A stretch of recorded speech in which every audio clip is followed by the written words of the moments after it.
this latest entry in the now very long-running basketball series. So this year, the evolution isn't quite as big of a gap as seeing basically the last gen version up to NBA 2K21, which was updated I think about half a year ago at this point. So what we're getting here, 4K resolution, 60 FPS, HDR support. Do be careful in regards to what version of the game you are grabbing, because, there is a last-gen version, and there is a next-gen optimized version, which is what we're showing off here. So for filming this, I did have to turn off the HDR because it created this really weird sort of washed-out type of effect. But I will mention that the HDR does look quite good for this. So I'm not necessarily huge into the NBA series. I kind of, this particular NBA series, I did play 21 in order to show it off gameplay wise. It did seem like quite an evolution over the existing gameplay, but for this one, we're not really noticing much of a change between 21 to 22 in terms of the next gen version. Because again, NBA 2K21 was optimized. This one's also optimized, and it seems like it's less, basically nothing's really changed. I mean, it's been a small gap of time. That was kind of expected. Regardless, you do get a range of different modes, and the game itself does look quite fantastic. Through this video, you will see a variety of 4 different games and scenarios in order to get a glimpse of different, setups. We're using the 2K camera angle, which kind of gives you that top-down, traditional sort of, visualization of the game. At least this is the style that I think works decently well. The game does feature kind of cross-gen cross-progression, so if you go from the last-gen version to the next-gen one, your saves will kind of carry across, but there's not cross-play and everything like that. So there are a ton of little details here or there about how everything works. So this is a game that you can play by yourself against the AI. You can have 4 players locally, you can do 10 players online, there's online co-op options. It's very much your typical sort of NBA type of experience. You are playing basketball, you are either doing it in play now events or events that are tied to real life, game days, or you're playing something custom in between, doing your own character and whatnot. And we're going to be diving into things and talking about the game in general. So I would say that compared to the last version, the last year, it's basically the exact same. I was very hard pressed to find changes. Even looking into it, and I know I'm not necessarily hugely in depth to it. I know some of the defensive elements of the game have been worked on. A little bit of the offense has been tweaked a little bit too, but it's very minimally upgraded. So you get, like I mentioned, a bunch of play now. You can do the NBA with all the teams and some historical stuff too. There's the WNBA, which I actually do show gameplay of a little bit later on. There is the blacktop, which is more of an off kind of court sort of style thing where you're, out on this more intense, outside, basically. Not the inside pristine courts and whatnot. And then there's a my player, so you're kind of building your own character, and you are, kind of working through a draft, and you're doing all this cool stuff, and there's this big city you can explore, and it's kind of like a in-depth RPG. I found that to be insanely boring, and it's got really, I don't know if it's either bad performance or the servers are hammered, but it just does not run very well, and it's very slow to get into. And it looks okay, but it's not really anything too impressive. It's neat having all these people running around, but I was just it's very much a linear sort of, your hand is held as you go in to do stuff. There's cool matchmaking type challenge things and everything that goes on there, but it really was not for me. I can see some people liking it quite a bit, but for me, I was just I do not want to deal with this. And past that, there's your regular seasonal modes, and it's just it seems to be really small sort of changes if you're coming from the previous version of NBA. Now, if you're new to the series, this is really good. I mean, just in terms of being very accurate to basketball, offering a lot of different ways to play. It's got all the teams, it's got updated rosters. It's the latest entry in the sporting series. Just don't expect a lot of new features. That's what I'm saying, coming from the perspective of someone new. You'll sit right in and you'll have a good time with it. If you are someone that's like long term with the series, I think you're kind of knowing what to expect, but just don't anticipate any real big adjustments to the game. It's very much smaller little polishes and minor adjustments here or there. Now with that, from someone kind of jumping in new, I will say that the game seemed really quite difficult at the pro setting, and especially getting a handling of the shooting. So I would suggest playing around with the sliders a little bit in order to fine-tune the experience. And again, that's from, kind of looking at it like someone that is just fresh. I think the game is a little bit hard to get into, and I believe for a normal difficulty, it should be something that's very accessible for people, and then you scale your difficulty based on that. So that's just something that I saw and something that I was thinking about while I was playing the game. I did also want to talk further about, the visual elements of the game. I think it is quite impressive for a next-gen title. Just in terms of the quality of the crowds, the, aesthetics of various athletes, how well they're captured. The hair tech is fantastic. The smooth polish of the floor, the reflections, the density of the crowd where you're seeing, kids and adults and different people, and it looks varied, and they're all doing different things, and, it's got a lot of density in that crowd, which I think is quite fantastic. But again, that's something we saw with 2K21, and it's just kind of, I'm really, again, hard-pressed to find things that are different here. It seems like such a minimal amount of progression in terms of doing anything new, and I think you might find that it's quite stagnant in that regard if you are a long-term fan. Other than that, you're getting your updated stuff, and you're kind of, I don't know, I think you should know what to expect at this point in the series if you've been with it for a long time. It does look really good, seriously, it's very impressive, it's flashy, handles well, you get some neat mechanics, lots of stuff that you can learn and master in order to, perform better, and it's got all the different, kind of athletes and updated rosters over time, like I mentioned, and the different locations, the different courts, the different ways to play, and it's a very large-scale game that has a variety of different modes, whether they're like more live modes or something in the past, and it's very up-to-date with all of the social-type notes of the current era, and it is plastered with advertisement. I don't think I've ever seen a game this littered with ads. And I don't know if it's like I just didn't see it as much in the last one or what, but it was like Mountain Dew everywhere, Gatorade, some Swiss watch, Chips Ahoy, Ruffles, and Sour Patch Kids, and it's just like there's constantly like just American Express, and I'm saying them, but it's like there is like ad after ad after ad of everything in this, and it feels so weird to see that in like a full priced experience. And I get that maybe they want to go for like a bit of authenticity, but I think of like looking at the EA Sports titles, and I just I don't see such ad representation thrown in like it is with this game, and it feels a bit weird to have that in such a full price title, especially when you're looking at like the upgrades and whatnot, and then you gotta kind of pay extra for the next gen version. And like I said, fundamentally, I think it captures the game of basketball very fine. Like, gets the job done, feels good, passing stuff's nice, players look good, wide range of different ways to play, different seasons. But again, it just comes down to the fact where I'm just thinking, what is different here? What is unique? What are we getting that is unique for this title? And I'm just sitting there kind of going, there's not really anything different. And I keep like looking and thinking, I'm like, okay, what is unique? Like, is really, I think it's your only basketball option really at the time, and it hits the mark. It provides a lot, but it doesn't make you interested or feel different about the sport to any degree.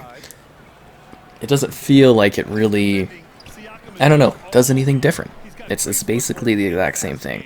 And you can look at it from the perspective of, hey, they've hit the mark, there's no competition, they deliver really well-rounded experience that's got a lot of content to it. But I sit here and I'm just kind of like, well, there's just really not anything for me to go over. It's just the same kind of game that I played like literally 6 months ago when I checked out the optimized version of it. It hasn't really been adjusted much. There's not enough time for things to really change. And, obviously there's also the elements of, like, the coins and stuff you earn and grinding to level things up. And I think the city concept that they're trying to build is interesting, but you don't really, you don't really get a whole lot out of it. At least I found it just to be so boring. There's also like a shoe building system if you're into that. I don't really care about that at all. I didn't find the extra types of modes to be really too interesting. There's tons of microtransactions in this one. Like, I'm not trying to sound too negative, because the game itself, it's well-rounded, plays well, plays fine. If you want to play basketball, here you go. It's good. It's got that shine, the next-gen shine to it. It's really well-polished. There's a weird thing with the animations where, like, it cuts into, well, maybe more like a cinematic. It cuts into a cinematic, and it seems like the animation of the characters, they just start running all of a sudden. It's really weird. Like, they just speed up really unnaturally, and I thought that was weird. So it's kind of like, yeah, it's just not different. I think it's fine. I think you'll have fun playing it if you want to play into it, but don't anticipate any sort of real fundamental changes or anything that you can be like, oh wow, this is a crazy new feature, and it's just like, huh. Like, I think, visually it's impressive. Gameplay wise, it feels good. It offers a lot of depth, there's a lot of things to do. But I was hoping for some sort of real evolutionary type thing that would get me more intrigued in this, and it's decent, I mean, I think it gets the job done. And I think you could sit here and you can play it quite a bit if you are into this type of experience, right? I don't think the development cycle has really offered anything too insanely unique, but yeah, just get ready for lots of advertisements, microtransactions, and other things to be a part of this, because that's just, what the game is. But I think players have come to expect those over the years. At least, this franchise has got a bad rep with that. And I think that's something that, I've, now experienced, and it's kind of like, okay, it's interesting. I didn't really feel too pressured, because, I don't really dive into the modes where that's more of a huge thing. Like, I tried them out and whatnot, but I wasn't, like, super involved to the point where I'd get frustrated about it. But I could see many being like, ugh. Again, I wish it was a little bit more easier approach-wise for those coming in fresh. But I think you can pick up the game decently well, not too long of an amount of time. There's lots of tuning settings you can do.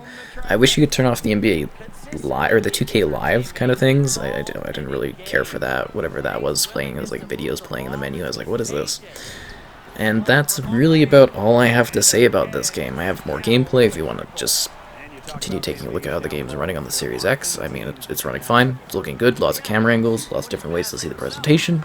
Clean, good cinematics for the most part. Yeah.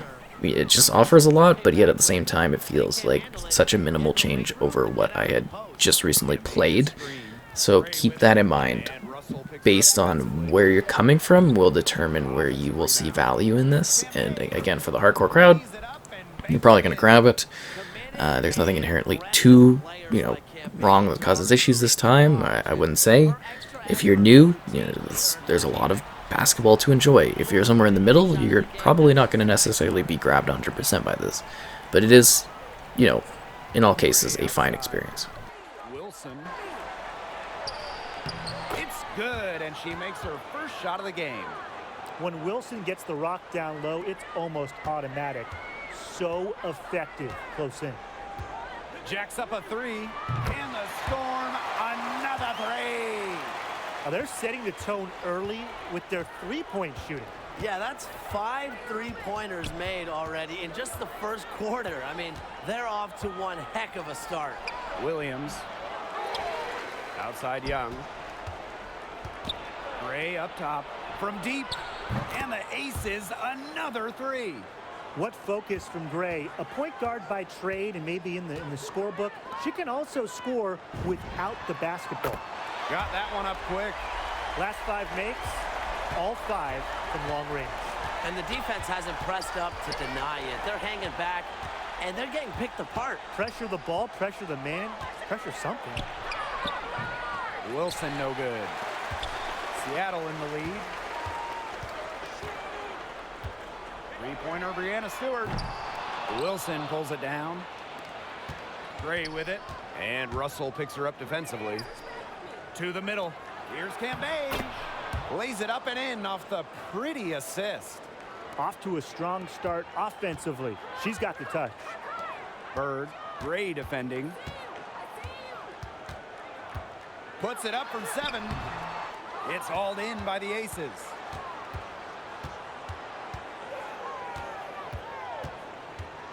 Pass to Cambage.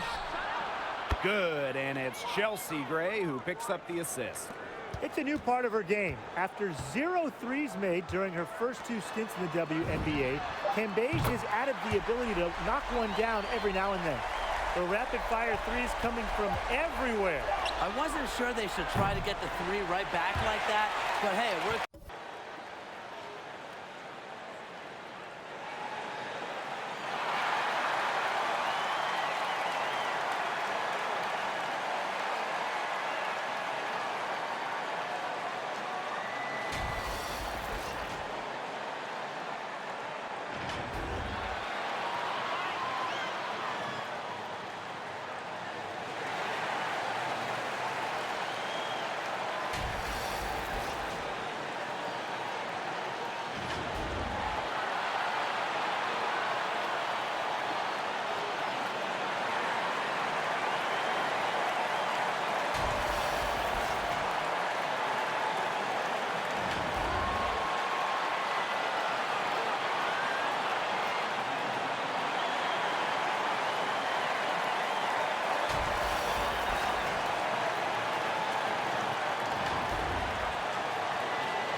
Welcome, everybody, to the day we've all been looking forward to. The start of a new NBA season on 2K Sports. And with tip-off coming up, we've got just enough time to hear from our good friend David Aldridge on the sideline. D.A., take it away. Thank you, Kevin. Marcus Smart stands 6'3", but he said, I can guard bigs, so I started making a joke. I'm a stretch 6. Forget a stretch 5. Stretch 6. I love that. Great stuff, David. Thank you. Here's a look at what's coming up for Washington. On Wednesday, they'll tip off a road trip in Toronto, where they'll take on the Raptors. And then on Friday, they'll head back home to host the Indiana Pacers. And, you know, nobody loves playing on the road, but it does offer a good chance to see exactly what your team is made of. This team is going to find out a lot about itself over the next stretch of games. And now the opening lineup for Boston. Onto the front court along with Tatum. Smart is out there with Dennis Schroeder. And it's Horford in at the 5, roaming the paint. And for the Wizards, the pairing up front, Hachimura and Bryant. In the backcourt, it's Dinwiddie and Beal. And it's Avdia in at the small forward position. Got that bucket in no time at all. And we're at the beginning of a long NBA season, Doris, for a team looking to go the distance. What's the single most important thing to establish early? Well, probably, Kevin, the commitment to the collective. You know, there's always going to be new faces. How do you integrate those personalities? Can you get everyone on the same page at the outset? Understand some nights some guys may play, maybe not the next night. Are you committed to the team? Washington's gone 1 of 2 from long range in the first quarter. Here's Dinwiddie. Drills the three-pointer. When he's hitting that shot, this offense becomes scary, even more difficult to defend. And what happens is the court just opens up. You like seeing him get into a rhythm from outside the arc. Love it. Smart passes to Tatum. Shoots over Hachimura. Tatum's shot is off. You almost have to assume he's going to knock those down when he is that open. Avdia gets the bucket. Well, you can see the eagerness to contribute from Rui Hachimura. Finds the open man, willing to facilitate. Hachimura against Tatum. Driving to the basket. Now on the scoring column with that bucket. 1 for 2 this game. And once he got to the 10, I think he was surprised to find himself that wide open. And I think defensively, that is not the way you want to start. Giving up high percentage looks, that doesn't typically end well. Most NBA players are stars, Greg, once